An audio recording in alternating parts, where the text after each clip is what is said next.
So as some of you may already know, I'm consistently critical of the Hollywood crowd, the celebrities, all of those things. But at the same time, I also don't live under a rock. And actually, that was actually funnier than I meant it to be. You'll see why in a minute. Anyhow, I do pay attention to what's going on in the celebrity world to an extent. But here's the thing you probably don't know about me. I grew up loving wrestling like this. The recognized symbol of excellence in sports entertainment. Brutus the Barber Beefcake and the World Wrestling Federation champion, Hulk Hogan. Ned Berry wearing a $50 Stetson and carrying a $5 gun, you geek. Yeah, loved it. No, I'm not kidding you. The last fiction book that I wrote, the central characters were a wrestling family. Just so you know. My favorite, that guy. Yeah. But this guy was also a favorite. And that low-key fanhood kind of went all the way up until, around 2020. Now, what happened in 2020? This. So good seeing you guys. Senator Harris, it's a pleasure to finally see you and finally meet you. Thank you. It is a pleasure to see you. I'm a huge fan of everything from Fast and Furious, all of them, to Jumanji. So thank you for your work. Thank you so much. Well, thank you for your work. Let me start off by saying, guys, I've been a lucky guy over the years in my life and my career to have been part of and participated in some real defining moments. And I have never publicly endorsed a presidential candidate or a vice presidential candidate in my life over my career. So I figured let's kick this conversation off this way by me officially publicly endorsing you both to become president and vice president of our great country. And again, why do we care who celebrities endorse?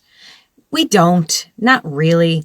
But if you're a fan of somebody and they let you down, that little childhood thing comes back at you. And this was a case of that. I was disappointed. And it's not even so much who he was voting for. Yes, that's definitely a factor. It was that he was yet another celebrity jumping on that, my opinion is so important, you should do what I say bandwagon. And I just find that gross. And you know what? Obviously, I wasn't the only one, because now let's flash forward to present day 2024 when The Rock has this to say. The endorsement that I made years ago with Biden was one I thought was the best decision for me at that time. And I thought back then, when we talk about, hey, I'm in this position where I have some influence, and it's my job then. I felt like that then. It's my job now to exercise my influence and share with this is who I'm going to endorse. Am I going to do that again this year? That answer is no. I'm not going to do that, because what I realized, what that caused back then was something that tears me up in my guts back then and now, which is division.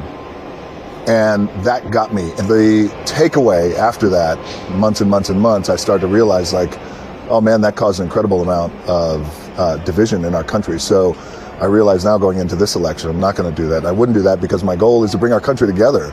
I believe in that in my DNA. So in the spirit of that, there's going to be no endorsement.